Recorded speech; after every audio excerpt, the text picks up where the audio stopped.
Welcome back to Vinutha Harish YouTube channel. So ಎಲ್ಲರಿಗೂ welcome. So ಇನ್ನೂ ಯಾರೆಲ್ಲ ನನ್ನ ಚಾನಲ್ನ ಸಬ್ಸ್ಕ್ರೈಬ್ ಮಾಡ್ಕೊಳ್ದೆ ವೀಡಿಯೋಸ್ ನೋಡ್ತಿದ್ದೀರಾ, ಪ್ಲೀಸ್ ನನ್ನ ಚಾನಲ್ನ ಸಬ್ಸ್ಕ್ರೈಬ್ ಮಾಡ್ಕೊಂಡು ವೀಡಿಯೋಸ್ ನೋಡಿ. ಆ್ಯಂಡ್ ಸಬ್ಸ್ಕ್ರೈಬ್ ಮಾಡ್ಕೊಂಡು ನೋಡ್ತಿರೋ ಪ್ರತಿಯೊಬ್ಬರಿಗೂ ಥ್ಯಾಂಕ್ ಯು ಸೊ ಮಚ್. ಇವತ್ತು ಏನಪ್ಪ ವಿಶೇಷ ಅಂತ ಹೇಳಿದ್ರೆ, ನಾನೊಂದು ರೆಸಿಪಿ ಹೊಸ್ದಾಗಿ ಟ್ರೈ ಮಾಡ್ತಿದ್ದೆ ಆಯಿತಾ.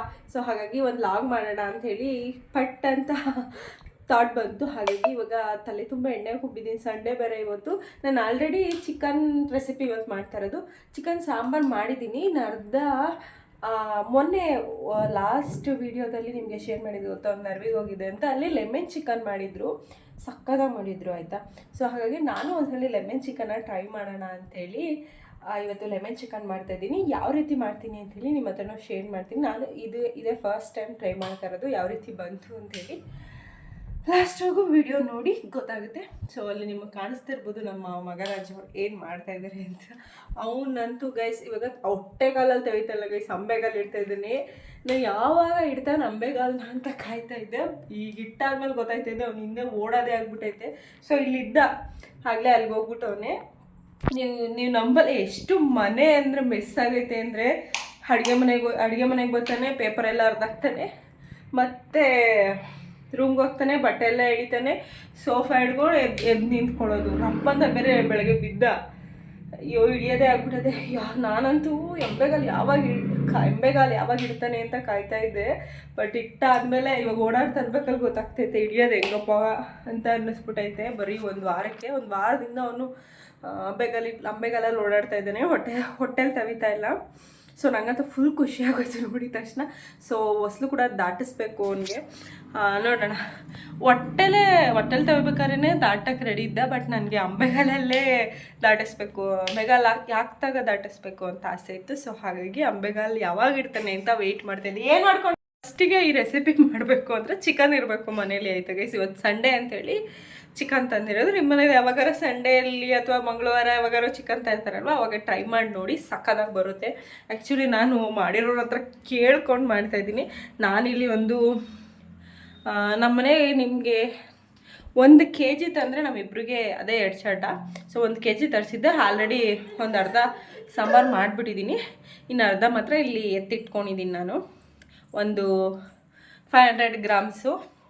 ಅದಕ್ಕೆ ಏನೇ ತೊಳೆದು ಕ್ಲೀನಾಗಿ ಚಿಕ್ಕದಾಗಿ ಅರಿಶಿನ ಕೈಲಿ ಕಟ್ ಮಾಡಿ ಎತ್ತಿಡ್ಸ್ಕೊಂಡಿದ್ದೀನಿ ಮಾಡಬೇಕು ಅಂಥೇಳಿ. ಇವಾಗ ಈಚೆ ಹೋಗಿದ್ದಾನೆ ಹರೀಶ. ಇವ್ನಿಟ್ಟು ಅಷ್ಟೊತ್ತಿಂದ ವೆಯ್ಟ್ ಮಾಡ್ತಾಯಿದ್ದೆ ಆಯಿತಾ. ಮಲ್ಕೋತಾನೇನೋ ಆಮೇಲೆ ಮಾಡೋಣ ನಿಧಾನಕ್ಕೆ ಅಂಥೇಳಿ. ಅವನು ಮಲ್ಕೊಳಕ್ಕೆ ರೆಡಿ ಇಲ್ಲ. ಸೊ ಇನ್ನೇನು ಮಾಡೋಕ್ಕಾಗಲ್ಲ, ಅವನು ಆಡುವಂಗೆ ಆಡಲಿ, ನಾನು ನೋಡ್ಕೊಂಡು ಹಂಗೆ ಮಾಡೋಣ ಅಂಥೇಳಿ ಸ್ಟಾರ್ಟ್ ಮಾಡಿಬಿಟ್ಟಿದ್ದೀನಿ. ಆಲ್ರೆಡಿ 7:30 ಆಗಿಬಿಟ್ಟಿದ್ದೆ. ಸಾಂಬಾರು ಇದೆಯಲ್ಲ, ಇದು ಸೈಡಿಸ್ತಾನೆ ಅಂತ 7:30 ಆದರೂ ಇನ್ನೂ ಮಾಡಿಲ್ಲ. ಮಲ್ಕೊಳ್ಳಿ ಅಂತ ವೆಯ್ಟ್ ಮಾಡ್ತಾಯಿದ್ದೆ. ಬಟ್ ಅವ್ನು ಮಲ್ಕೊಳಕ್ಕೆ ರೆಡಿ ಇಲ್ಲ, ಏನು ಮಾಡೋಕ್ಕಾಗಲ್ಲ. ಬನ್ನಿ ಇವಾಗ ಇಂಗ್ರೀಡಿಯೆಂಟ್ಸ್ ಏನೇನು ಬೇಕು. ಸೊ ಈ ರೆಸಿಪಿ ನೇಮ್ ಬಂದು ಬಟರ್ ಗಾರ್ಲಿಕ್ ಚಿಕನ್ ಆಯಿತಾ. ಇದಕ್ಕೆ ಲೆಮನ್ ಕೂಡ ಹಾಕ್ತಾರೆ, ಹಾಗಾಗಿ ಲೆಮನ್ ಚಿಕನ್ ಅಂತಲೂ ಕರಿಬೋದು, ಬಟರ್ ಗಾರ್ಲಿಕ್ ಚಿಕನ್ ಅಂತಲೂ ಕರಿಬೋದು. ಇದಕ್ಕೆ ಗಾರ್ಲಿಕ್ಕು ಹಾಕ್ತೀನಿ, ಬಟರ್ ಕೂಡ ತರಿಸಿಟ್ಕೊಂಡಿದ್ದೀನಿ. ಈ ರೆಸಿಪಿ ಮಾಡಲೇಬೇಕು ಅಂತೇಳಿ ಬಟರ್ ಕೂಡ ಸಂಜೆ ಚಿಕನ್ ತರಿಸಿದ್ನಲ್ಲ ಅವಾಗ ತರಿಸಿದ್ದೀನಿ. ಯೂಶ್ವಲಿ ನಾನು ಬಟರ್ ಎಲ್ಲ ಯೂಸ್ ಮಾಡಲ್ಲ, ಮಿಲ್ಕಿ ಮಿಸ್ಟ್ ಇದು ಕರ್ಡು ಎಲ್ಲ ಯೂಸ್ ಮಾಡಲ್ಲ. ಸೊ ಮಾಡಬೇಕು ಈ ರೆಸಿಪಿ ಅಂಥೇಳಿ ತರಿಸಿದ್ದೀನಿ. ಸೊ ಬನ್ನಿ. ಏನು ಹೇಳಿದ್ರು ನೇಮು, ಬಟರ್ ಗಾರ್ಲಿಕ್ ಚಿಕನ್ ಅಥವಾ lemon chicken recipe. Let's start a video. Nandini butter ತರಿಸ್ಕೊಂಡಿದ್ದೀನಿ. ಅಮೂಲ್ ತೊಗೊಬಲ್ಲ, ನಂದಿನಿ ತೊಗೊಬಲ್ಲ ಅಂತ ಹೇಳಿದ್ರು. ನಾವು ಯಾವತ್ತಿದ್ರೂ ನಂದಿನಿ ಬ್ರ್ಯಾಂಡೇ, ನಂದಿನಿ ತೊಗೊಂಬ ಅಂಥೇಳಿ ನಂದಿನಿ ತರಿಸಿದ್ದೀನಿ. ಸೊ ಇದನ್ನು ಯೂಸ್ ಮಾಡ್ಕೊಂಡು ಮಾಡೋಣ. ರಶ್ಮಿ ಗೈಸ್ ನಿಮ್ಗೆ ತೋರಿಸ್ತೀನಿ ನೋಡಿ, ಹೆಂಗೆ ಮಾಡ್ಬಿಟ್ಟು ಹೋಗಿದ್ದಾನೆ ಅಡುಗೆ ಮನೆ. ಅರ್ಧ ಪೇಪರೆಲ್ಲ ಕಿತ್ತಾಕಿ ಇಲ್ಲಿಕ್ಕಿ ಡಬ್ಬನೆಲ್ಲ ಎಳೆದು ಹೆಂಗೆ ಅರ್ಧಾಕಿದ್ದಾನೆ ನೋಡಿ. ಇದನ್ನೆಲ್ಲ ಅರ್ಧಾಕ್ಬಿಟ್ಟು ಇವಾಗ ಹೋಗಿ ಸೈಲೆಂಟಾಗಿ ಅಲ್ಲಿ ಬಾಗಿಲು ಎಳಿತಾ ಇರೋದು ಅಣ್ಣ. ಹಲೋ ದೀಕ್ಷಿತ್, ಬನ್ನಿಲಿ ನಿಂಗೆ ಬಾಯಲ್ಲಿ ಬಿಸ್ಕೆಟ್ ಕೊಡ್ತೀನಿ. ಬಾಯಲ್ಲಿ ಮಗನೆ ಇರಿ ಒಂದು ನಿಮಿಷ ತೋರಿಸ್ತೀನಿ ಹೆಂಗೆ ಬರ್ತಾನೆ ನನ್ನ ಮಗ ಅಂತ. ಬಾಯಲ್ಲಿ ಮಗನೆ ತಗೋ ಬಿಸ್ಕೆಟ್.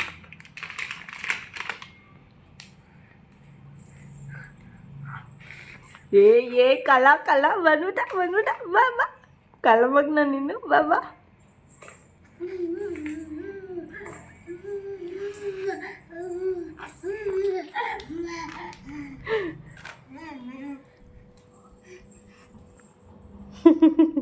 ಬೇಡ ಚಿಂಚು, ಕಕ್ಕದು ಚೀ ತಿನ್ಬಾರ್ದು ಮಕ್ಕಳು. ನೋಡಿ ಮೂತಿ ಒಸ್ಕೊಂಡಿಲ್ಲ, ಇದು ನಮ್ಮ ಗಂಡು ಇದು ಮೂತಿ ಒಸ್ಕೊಂಡಿಲ್ಲ.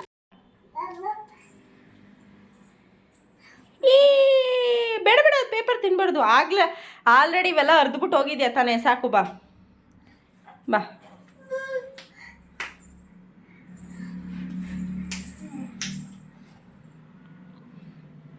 ಕಲ್ಲ ನೀನು. ನೋ ಮಗ್ನೆ, ಎಲ್ಲ ತಿನ್ನಬಾರ್ದು.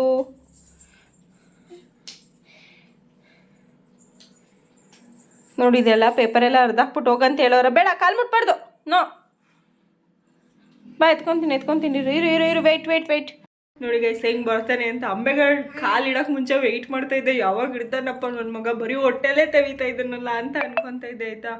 ಇವಾಗಂತೂ ಎಷ್ಟು ಫಾಸ್ಟಾಗಿ ಹೋಗ್ತಾನೆ ಅಂದರೆ, ಈಚೆಗೆ ಹೋಗಿ ಬಾಗ್ಲಾದ್ರೂ ನಿಂತ್ಕೊಬಿಡ್ತಾನೆ, ಬಾ ಕರ್ಕೊಂಡೋಗು ಈಚೆ ಅಂತ ಹೇಳ್ಬಿಟ್ಟು. ಈಗ ಏನಾದರೂ ನಾನು ಅಕಸ್ಮಾತ್ ಏನಾದರೂ ಅವ್ನು ಕೆಳಗಡೆ ಮಲಗಿದ್ರೆ, ನಾನು ಕೆಳಗಡೆ ಚಾಪೆ ಹಾಸ್ತಿದ್ದೆ, ನೀವು ಕಾಣಿಸ್ತಿರ್ಬೋದು. ಅವ್ನು ಕೆಳಗಡೆ ಒಂದು ಗಟ್ಟಿ ಬಟ್ಟೆ ಹಾಕ್ಬಿಟ್ಟು ನಾನು ಅಡುಗೆ ಮನೇಲಿ ಕೆಲಸ ಮಾಡ್ತಾಯಿದ್ರೆ ಕೆಳಗಡೆ ಮಲಗಿಸಿರ್ತೀನಿ. ಒಂದ್ಸಲಿ ಮೊನ್ನೆ ಹಾಸಿಗೆ ಮೇಲಿಂದ ಬಿದ್ದೋಗ್ಬಿಟ್ಟ, ಹಾಗಾಗಿ ಸದ್ಯಕ್ಕೆ ಏನೂ ಆಗಲಿಲ್ಲ. ಹಾಗಾಗಿ ಒಂದು ವಾರದಿಂದ ನಾನು ಕೆಳಗಡೆ ಅಕಸ್ಮಾತ್ ನಂಗೆ ಕೆಲಸ ಇದ್ದರೆ ಕೆಳಗಡೆ ಮಲಗಿಸ್ಬಿಟ್ಟು ಹೋಗ್ತೀನಿ. ಎದ್ದೆ ಅವ್ನು ಪಾಡ್ಕೊಂಡು ನಡ್ಕೊಂಡು ಅಡುಗೆ ಮನೆಗೆ ಹುಡ್ಕೊಂಬರ್ತಾನೆ. ಇಷ್ಟು ಕ್ಯೂಟಾಗಿ ಹುಡ್ಕೊಂಬರ್ತಾನೆ. ಸೊ ಮಾತಾಡ್ತಾನೆ ಇದ್ದೀನಿ ರೆಸಿಪಿ ತೋರಿಸ್ತೀನಿ ಅಂತ ಹೇಳ್ಬಿಟ್ಟು. ಸೊ ಏನು ಹೋದಾಗ ನಾನೊಂದು ಒಂದು ಯೋಚನೆ ಮಾಡಿದ್ದೀನಿ. ಏನಂತಂದರೆ, ನಾನು 30 ದಿನ ಡೈಲಿ ಲಾಗ್ನ ಮಾಡಬೇಕು ಅಂತ ಅಂದ್ಕೊಂಡಿದ್ದೀನಿ. ಶಾರ್ಪ್ 5 ಗಂಟೆಗೆ ವಿಡಿಯೋ ಅಪ್ಲೋಡ್ ಮಾಡೋಣ ಅಂದ್ಕೊಂಡಿದ್ದೀನಿ. ಇನ್ಮೇಲೆ 30 ಡೇಸ್ ಚಾಲೆಂಜನ್ನ ತೊಗೊಳ್ಳೋಣ ಅಂದ್ಕೊಂಡಿದ್ದೀನಿ, ಡೈಲಿ ಲಾಗ್ ಆಯಿತಾ. ಸೊ ನೋಡೋಣ ಇದೆಷ್ಟು ದಿನ ಮಾಡ್ತೀನಿ ಅನ್ನೋದು ಗೊತ್ತಿಲ್ಲ. 30 ದಿನಕ್ಕೆ ಚಾಲೆಂಜ್ ತೊಗೊಂಡಿದ್ದೀನಿ. ಈ ಚಾಲೆಂಜ್ನ ಕಂಪ್ಲೀಟ್ ಮಾಡ್ತೀನೋ ಇಲ್ವೋ 30 ದಿನ ಆದಮೇಲೆ ನೋಡಿ ನೀವು ಆಯಿತಾ. ಮಾಡ್ತೀನ ಮಗನೇ. ಆಲ್ ದ ಬೆಸ್ಟ್ ಮಮ್ಮಿ ಅಂತ ಹೇಳ್ಬಿಡು. All the best mummy, all the best mummy. ಬಂಗಾರಿದ್ದೆ, ಚಿನ್ನು ಬಂಗಾರದ್ದೇ ಇದು. ಸೊ ಇದು ಇನ್ಮೇಲಿಂದ ಶಾರ್ಪ್ 5 ಗಂಟೆಗೆ ನನ್ನ ವೀಡಿಯೋಸು, ನಾನು ಡೈಲಿ ಅಪ್ಡೇಟ್ನ ನಾನು ನಿಮ್ಮ ಜೊತೆ ಇನ್ಮೇಲೆ ಶೇರ್ ಮಾಡೋಣ ಅಂತ ಅಂದ್ಕೊಂಡಿದ್ದೀನಿ. ಸೊ ಸಪೋರ್ಟ್ ಮಾಡಿ, ಸಬ್ಸ್ಕ್ರೈಬ್ ಮಾಡಿ. ಬನ್ನಿ ಇವಾಗ ಸ್ಟಾರ್ಟ್ ಮಾಡ್ಬಿಡೋಣ. ಜಾಸ್ತಿ ಮಾತಾಡೋದು ಬೇಡ, ಅವಾಗ ನೀವು ಜಾಸ್ತಿ ಮಾತಾಡ್ಬಿಟ್ಟೆ ಅನಿಸುತ್ತೆ ಮೇ ಬಿ. ಸೊ ಹಿಂಗೆ ಹಂಗಲ್ಲ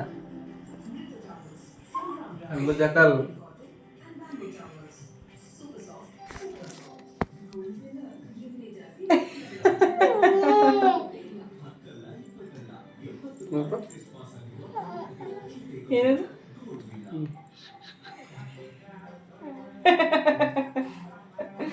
ಮನಿಕರ್ ನಡಿಯಲ್ಲೇ ಮನಿಗೆ ಹೋಗೋ ಅಂತಂದ್ರೆ ನಾಕಾಡ್ತಾವನ ಇಲ್ಲೇನೋ. ಓಹೋ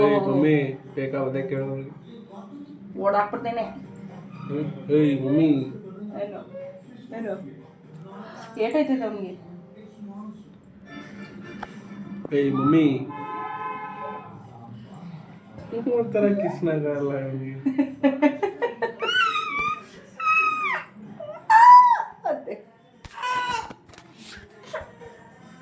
ನಡೆಯೋ ಟೈಮ್ ಆಯ್ತು ನಿಮ್ಮ ಜೊತೆ ಆಡ್ಕೊಂಡು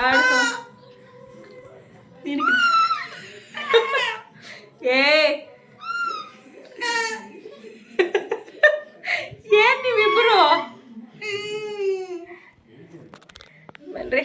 ನೆಕ್ಸ್ಟ್ ಚಿಕನ್ಗೆ ಏನೇನು ಬೇಕು? ಸೊ ಬಟರ್ ಗಾರ್ಲಿಕ್ ಚಿಕನ್ ಮಾಡಲಿಕ್ಕೆ ಫಸ್ಟು ಒಂದು ಬೌಲ್ ತೊಗೊಳ್ಳಿ. ಆ್ಯಂಡ್ ಒಂದು 3 ಸ್ಪೂನು, ಅರ್ಧ kg ಚಿಕನ್ಗೆ ಒಂದು 3 ಸ್ಪೂನು ಕಾರ್ನ್ಫ್ಲವರ್ ಹಾಕ್ಕೊತಾ ಇದ್ದೀನಿ. ಕಾರ್ನ್ಫ್ಲವರ್ ಅಂದರೆ ಗೊತ್ತಲ್ವ, ಜೋಳದ್ದು ಹಸಿಟ್ಟು. ಸೊ ಕಾರ್ನ್ಫ್ಲವರ್ ಹಾಕ್ಕೊತಾ ಇದ್ದೀನಿ ಒಂದು 3 ಸ್ಪೂನು, ದೊಡ್ಡ ಸ್ಪೂನಲ್ಲಿ ಒಂದು 3 ಸ್ಪೂನ್ ಹಾಕ್ಕೊಂಡಿದ್ದೀನಿ ಇಲ್ಲಿ. ಆ್ಯಂಡ್ ಪೆಪ್ಪರ್ನ ನಾನು ಒಂದು ಇಷ್ಟು ಹಾಕ್ಕೊಂಡಿದ್ದೀನಿ, ಒಂದು 1/4 ಟೀ ಸ್ಪೂನಷ್ಟು ಹಾಕ್ಕೊಂಡಿದ್ದೀನಿ ಪೆಪ್ಪರ್ನ. ಸೊ ಅದಾದಮೇಲೆ ಉಪ್ಪು, ರುಚಿಗೆ ತಕ್ಕಷ್ಟು ಉಪ್ಪು ಈಗಲೇ ಹಾಕೋಬೇಕು ಅಂತೇನಿಲ್ಲ, ಒಂದು ಅರ್ಧ ಸ್ಪೂನ್ ಹಾಕ್ಕೊಳ್ಳಿ. ಅದಾದಮೇಲೆ ಒಂದು ಮೊಟ್ಟೆನ ಒಡೆದಾಕೊಳ್ಳಿ. ಮೊಟ್ಟೆ ಚೆನ್ನಾಗಿ ಕೋಟಿಂಗ್ ಬರುತ್ತೆ ಅಂಥೇಳಿ ಮೊಟ್ಟೆ ಆಪ್ಷನಲ್ಲು. ಮೊಟ್ಟೆ ಇಲ್ಲ ಅಂತಂದರೆ ನೀರು ಹಾಕ್ಕೋಬೋದು. ಮೊಟ್ಟೆ ಹಾಕ್ಕೊಂಡ್ರೆ ಇನ್ನೂ ಚೆನ್ನಾಗಿ ಕೋಟಿಂಗ್ ಚೆನ್ನಾಗಿ ಬರುತ್ತೆ ಅಂಥೇಳಿ ನಾನು ಮೊಟ್ಟೆ ಹಾಕ್ಕೊತಾ ಇದ್ದೀನಿ. ಒಂದು ಮೊಟ್ಟೆ ಸಾಕು, ಅರ್ಧ kg ಚಿಕನ್ಗೆ ಒಂದು ಮೊಟ್ಟೆ ಸಾಕು. ಅದನ್ನು 3 ಹಾಕ್ಬಿಟ್ಟು ಚೆನ್ನಾಗಿ ಕಲಿಸ್ಕೊಳ್ಳಿ ಕೈಯಲ್ಲೇ. ಅರಿಶಿನ ಪುಡಿ ಹಾಕ್ತಾಯಿದ್ದೀನಿ ನಾನು. ಅರಿಶಿನ ಪುಡಿ ಹೊಲ್ಸು ಹೋಗಲಿ ಅಂಥೇಳಿ, ಚೆನ್ನಾಗಿರುತ್ತೆ ಅಂಥೇಳಿ ನಾನು ಅರಿಶಿನ ಪುಡಿ ಎಲ್ಲದಕ್ಕೂ ಯೂಸ್ ಮಾಡ್ತೀನಿ. ಅದಾದಮೇಲೆ ಲೆಮನ್ ಹಾಕ್ಕೊಳ್ಳಿ. ಲೆಮನ್ನು ನೀವು ಫ್ರೈ ಮಾಡ್ತಾರಲ್ಲ ಲಾಸ್ಟಲ್ಲಿ ಹೇಳ್ತೀನಿ. ಇವಾಗ ಒಂದು ಅರ್ಧ ಲೆಮನ್ ಹಾಕ್ಕೊತಾ ಇದ್ದೀನಿ. ಒಂದು ಲೆಮನಲ್ಲಿ ಅರ್ಧ ಹಾಕ್ಕೊತಾ ಇದ್ದೀನಿ. ಅರ್ಧನೂ ಹಾಕ್ಕೊಂಡು ಚೆನ್ನಾಗಿ ಕಲಿಸ್ಕೊತೀನಿ, ಅದು ಕೋಟಿಂಗ್ ಚೆನ್ನಾಗಿ ಬರಲಿ ಅಂಥೇಳಿ. ಸ್ವಲ್ಪ ಬಿದ್ದೋಗ್ಬಿಡ್ತು ನೀವು ನೋಡ್ತಾ ಇರ್ಬೋದು ಗೈಸ್. ಸೊ ಕೈ ವಾಶ್ ಮಾಡಿದ್ದೀನಿ, ಏನು ಕೈಯಲ್ಲೇ ಕಲಿಸಿದ್ರೇ ಚೆನ್ನಾಗಿ ಬರೋದು ಕೋಟಿಂಗು. ಸೊ ಒಂಥರ ಕಾರ್ನ್ಫ್ಲವರ್ ಅಂತ ಏನು ಅಂತಂದರೆ ಚೂರು ನೀರು ಬಿದ್ದ ತಕ್ಷಣ ಒಂಥರ ಗಟ್ಟಿಗೆ ಆಗಿಬಿಡುತ್ತೆ, ಗಂಟು ಥರ. ಅದನ್ನೆಲ್ಲ ಗಂಟಿಲ್ಲ ಕ್ಲೀನಾಗಿ ಮಿಕ್ಸ್ ಮಾಡ್ಕೊಳ್ಳಿ, ಆಯಿತಾ. ಸೊ ಕಲಸಾದ್ಮೇಲೆ ಕ್ಲೀನಾಗಿ ಕಲಸಾದ್ಮೇಲೆ ನಾವೇನು ಎತ್ತಿಟ್ಕೊಂಡಿದ್ವಿ ಚಿಕನ್ನ, ನಾನು ಇಷ್ಟು ಚಿಕನ್ ಎತ್ತಿಟ್ಕೊಂಡಿದ್ದೀನಿ, ಬೋನ್ಲೆಸ್ಸು, ಕ್ಲೀನಾಗಿ ಸಣ್ಣ ಕಟ್ ಮಾಡಿ ಪೀಸ್ ಮಾಡಿ ಎತ್ತಿರಿಸ್ಕೊಂಡಿದ್ದೆ ಅರಿಶಿನ ಕೈಲಿ. ಅದನ್ನು ಕ್ಲೀನಾಗಿ ಕಲಿಸ್ಬಿಟ್ಟು ಒಂದು ಅರ್ಧ ಗಂಟೆ ಬಿಟ್ಟರೆ ಚೆನ್ನಾಗಿ ನೆನೆಯುತ್ತೆ ಗೈಸ್, ಆಯಿತಾ. ಚಿಕನ್ಗೆ ಚೆನ್ನಾಗಿ ಉಪ್ಪು ಖಾರ ಎಲ್ಲ ಚೆನ್ನಾಗಿ ಹಿಡಿಯುತ್ತೆ, ಕಾರ್ನ್ಫ್ಲವರ್ ಎಲ್ಲ ಹಾಕಿದ್ವಲ್ಲ ಅದನ್ನೆಲ್ಲ ಚೆನ್ನಾಗಿ ಅಡ್ಜಸ್ಟ್ ಆಗುತ್ತೆ ಚಿಕನ್ಗೆ. ಸೊ ಈ ರೀತಿ ಫೈನಲಾಗಿ ಕಲಸಿ ಒಂದು ಹಾಫ್ ಆನ್ ಅವರ್ ಬಿಡಬೇಕು. ಸೊ ಅದು ನೆಂದಾದಮೇಲೆ ಈ ಕಡೆ ಒಂದು ಬಾಣಲೆಯಲ್ಲಿ ಎಣ್ಣೆ ಹಾಕಿ ಇಟ್ಕೋಬೇಕು. ಎಣ್ಣೆ ಹಾಕಿ ಇಟ್ಕೊಂಡಾದ್ಮೇಲೆ ನಾವು ಏನು ಕಲಸಿ ಇಟ್ಕೊಂಡಿದ್ವಿ ಅದನ್ನು ಎಣ್ಣೆಯಲ್ಲಿ ಡೀಪ್ ಫ್ರೈ ಮಾಡ್ಕೋಬೇಕು, ಚೆನ್ನಾಗಿ ಫ್ರೈ ಮಾಡ್ಕೋಬೇಕು. ಫ್ರೈ ಮಾಡ್ಕೊಂಡು ಉಲ್ಟಾ ಸೀದಾ ಎರಡು ಕಡೆನೂ ಚೆನ್ನಾಗಿ ಮೀನ್ಸ್ ಕಬಾಬ್ ಬೇಯಿಸ್ತೀವಲ್ಲ, ನಿಮ್ಗೆ ಗೊತ್ತಿರುತ್ತಲ್ಲ, ಕಬಾಬ್ ಬೇಯಿಸ್ತೀನಿ ಕ್ಲೀನಾಗಿ ಎರಡು ಕಡೆ ಬೇಯಿಸ್ಬೇಕು, ಚೆನ್ನಾಗಿರುತ್ತೆ. ಹಿಂಗೆ ವಿತೌಟ್ ನಾವೇನೋ ಫ್ರೈ ಮಾಡ್ಕೊಂಡಿಲ್ಲ ಅಂತಂದ್ರೆ ಹಿಂಗೆ ತಿನ್ನೋಕ್ಕೂ ಸಕ್ಕತ್ತಾಗಿರುತ್ತೆ. ಬೇಕಾದರೆ ಹಾಗೂ ಒಂದು ತಿಂದು ನೋಡಿ, ನಾನು ತಿನ್ನು ನೋಡಿದೆ ಚೆನ್ನಾಗಿತ್ತು. ನಾನು ಎರಡು ಸೈಡೂ ಕ್ಲೀನಾಗಿ ಒಂದು 5 ಮಿನಿಟ್ಸ್ ಬೇಯಿಸ್ಕೊತಾ ಇದ್ದೀನಿ. ಸೊ ಫೈನಲಾಗಿ ಇಷ್ಟ ಆಗಿದೆ, ಇಷ್ಟು ಬೇಯಿಸ್ಕೊಂಡೆ ನಾನು, ಬೇಯಿಸ್ಕೊಂಡೆ ಅಂತ ಇದ್ದೀನಿ, ಕರ್ಕೊಂಡೆ. ಅದಾದಮೇಲೆ ಇನ್ನೂ ಒಂದು ಬಾಣಲಿಗೆ ನಾವೇನು ಆವಾಗಲೇ ಹೇಳಿದೆ ಬಟರ್ ಗಾರ್ಲಿಕ್ ಚಿಕನ್ಗೆ ಮಾಡೋಕ್ಕೆ ಮೇಯ್ನ್ ಬೇಕಾಗಿರೋದು ಎಣ್ಣೆಲಿ ಬಟರ್. ಒಂದು ಅರ್ಧ ಬಟರ್ನ ನಾನು ತೊಗೊಂಡಿದ್ದೀನಿ. ನಾನು ತೊಗೊಂಡಿದ್ದೆ 100 ಗ್ರಾಮ್ ಇದ್ದಿದ್ದು, ನಿಮ್ಗೆ ಆವಾಗಲೇ ತೋರಿಸಿದ್ದು. ಅದರಲ್ಲಿ ಒಂದು 1/4 ಭಾಗದಷ್ಟು ನಾನು ತೊಗೊಂಡಿದ್ದೀನಿ. ಒಂದು ನಿಮ್ಗೆ ಅದೆಷ್ಟಿರುತ್ತೆ ಅಂತ ಗೊತ್ತಲ್ಲ, ಒಂದು 1/4 ಭಾಗದಷ್ಟು ತೊಗೊಂಡಿದ್ದೀನಿ. ಚೆನ್ನಾಗಿ ಬೆಣ್ಣೆ ಕರಗಬೇಕು. ಕರಗಾದ್ಮೇಲೆ ನಾವು ಗಾರ್ಲಿಕ್ನ ಕ್ಲೀನಾಗಿ ಬೆಳ್ಳುಳ್ಳಿನ ಚಿಕ್ಕ ಪೀಸಾಗಿ ಕಟ್ ಮಾಡಿ ಎತ್ತಿಟ್ಕೊಂಡಿದ್ದೀನಿ. ಸೊ ಅದನ್ನು ಹಾಕೋಬೇಕು, ಫ್ರೈ ಮಾಡ್ಕೋಬೇಕು. ಅದಾದಮೇಲೆ ಕ್ಯಾಪ್ಸಿಕಮ್ನ ಹಾಕೋಬೇಕು, ಅದನ್ನು ಉದ್ದುದ್ದಾಗಿ ಕ್ಲೀನಾಗಿ ಕಟ್ ಮಾಡಿ ಇಟ್ಕೊಂಡಿದ್ದೀನಿ ನಾನು. ಇದಕ್ಕೆ ಈರುಳ್ಳಿ ಏನು ಬೇಕಾಗಿಲ್ಲ, ಬೇಕಾದ್ರೆ ಕರಿಬೇವು ಹಾಕೋಬೋದು. ನಾನು ಕರಿಬೇವು ಬೇಡ ಅಂತೇಳಿ ಕರಿಬೇವು ಹಾಕಿಲ್ಲ ಅಷ್ಟೇ. ನೀವು ಕರಿಬೇವು ಕೂಡ ಹಾಕೋಬೋದು. ಇದನ್ನು ಚೆನ್ನಾಗಿ ಫ್ರೈ ಮಾಡ್ಕೊಳ್ಳಿ, ಒಂದು ಸ್ವಲ್ಪ ಗೋಲ್ಡನ್ ಕಲರ್ ಆಗುತ್ತೆ ಗೊತ್ತಾ, ಬೆಳ್ಳುಳ್ಳಿ ಅಲ್ಲಿವರೆಗೂ ಫ್ರೈ ಮಾಡ್ಕೊಳ್ಳಿ. ಅದಾದಮೇಲೆ ಮೆಣಸು ಹಾಕ್ಕೊಳ್ಳಿ. ಆ ಮನೇಲೇ ಇರುತ್ತಲ್ಲ, ಆ ಮೆಣಸನ್ನ ಕ್ಲೀನಾಗಿ ಕಲ್ಲಲ್ಲಿ ಜಜ್ಜಿಕೊಂಡು ಹಾಕ್ಕೊಳ್ಳಿ. ಅದಾದಮೇಲೆ ಚಿಲ್ಲಿ ಫ್ಲೆಕ್ಸ್ ಹಾಕ್ಕೊಳ್ಳಿ. ಚಿಲ್ಲಿ ಫ್ಲೆಕ್ಸ್ ಇಲ್ಲ, ನಮ್ಮ ಮನೇಲಿ ಇರಲಿಲ್ಲ, ನಾನು ಮಾಡ್ಕೊಂಡಿದ್ದು ಮನೇಲಿ. ಚಿಲ್ಲಿ ಫ್ಲೆಕ್ಸ್ನ ನಾನು ಒಂದು ಡಬ್ಬ ಮಾಡಿ ಎತ್ತಿಟ್ಕೊಂಡಿದ್ದೀನಿ ಬೇಕಾಗುತ್ತೆ ಅಂಥೇಳಿ. ಸೊ ಅದು ಮೂರೂ ಹಾಕಾದ್ಮೇಲೆ ಎಲ್ಲ ಹಾಕಾದ್ಮೇಲೆ ಚೆನ್ನಾಗಿ ರೋಸ್ಟ್ ಮಾಡ್ಕೊಳ್ಳಿ. 1-2-3 ಮಿನಿಟ್ಸ್ ರೋಸ್ಟ್ ಮಾಡಿಕೊಂಡು ಒಂದು ಸ್ಪೂನು ಮತ್ತು ಏನದು ಕಾರ್ನ್ಫ್ಲವರ್ನ ನೀರಲ್ಲಿ ಹಾಕಿ ಕಲಸಿ ಇಟ್ಕೋಬೇಕು. ಅದನ್ನು ಮಿಕ್ಸ್ ಮಾಡ್ಕೋಬೇಕು. ಇದಕ್ಕೆ ನಾವೇನು ಫ್ರೈ ಮಾಡ್ಕೊಂಡಿದ್ದೀವಲ್ಲ ಅದಕ್ಕೆ ಮಿಕ್ಸ್ ಮಾಡ್ಕೋಬೇಕು. ಮಿಕ್ಸ್ ಮಾಡಿದ ತಕ್ಷಣ ಏನಾಯ್ತದೆ ಗೈಸ್ ಗೊತ್ತಾ, ನೀವು ಹಾಕಿದ ತಕ್ಷಣ ಈ ಥರ ಗಟ್ಟಿಗಾಗೈತೆ ಅಂದರೆ ಇನ್ನೊಂದು ಸ್ವಲ್ಪ ನೀರು ಹಾಕ್ಕೋಬೇಕು ನಾವು ಅಂತ ಅರ್ಥ. ನಾನು ಇನ್ನೊಂದು ಸ್ವಲ್ಪ ನೀರು ಕೂಡ ಹಾಕ್ಕೊಂಡೆ.